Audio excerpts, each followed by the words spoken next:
I think the heart of the live stuff is just capturing what works for the local church.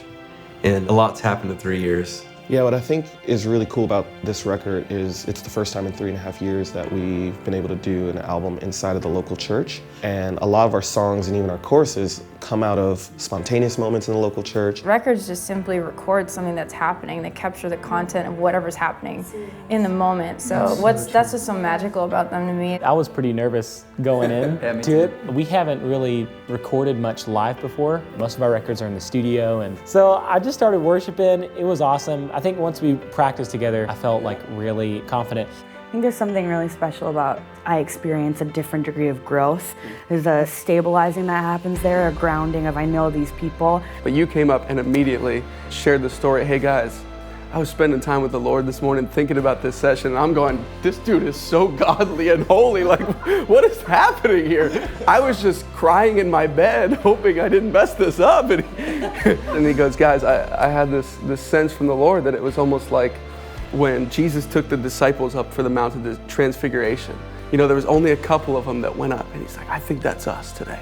And I was like, oh my gosh, yes, that's it, dude, that's it. When you're leading worship and it's your church and they're singing the songs that you wrote for them, for you collectively as a corporate body to sing, you can feel the heart of the church singing it. That's my favorite context. When it comes to actually leading a song in the environment that it's made for, I'm like, no, that's something that I feel awesome about. I think we first fell in love with Bethel with their first live album, Here's Love.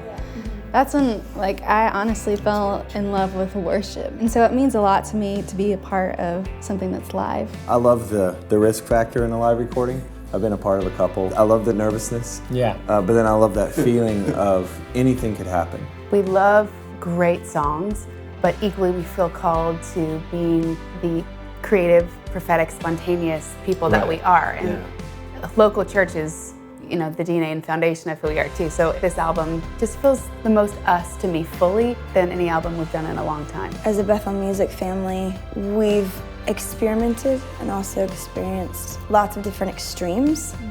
It's been sort of like a pendulum that swings.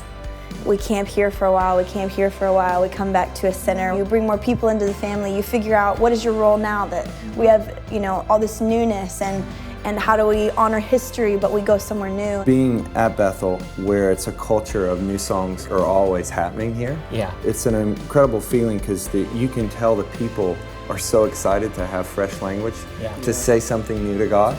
And some of the songs by the second or third chorus, you could feel them going, yes, this is who we are, this is what we want to say to him. If there's something that just gets me more than anything else, it's moments of high praise. And I'm with William, and I'm leading with Callie, and there's deep friendship, deep history there. So it was just beautiful. Everybody's figuring out who they are in this family. And I think this album is the start of returning to who we started out to be, but also doing it a brand new way.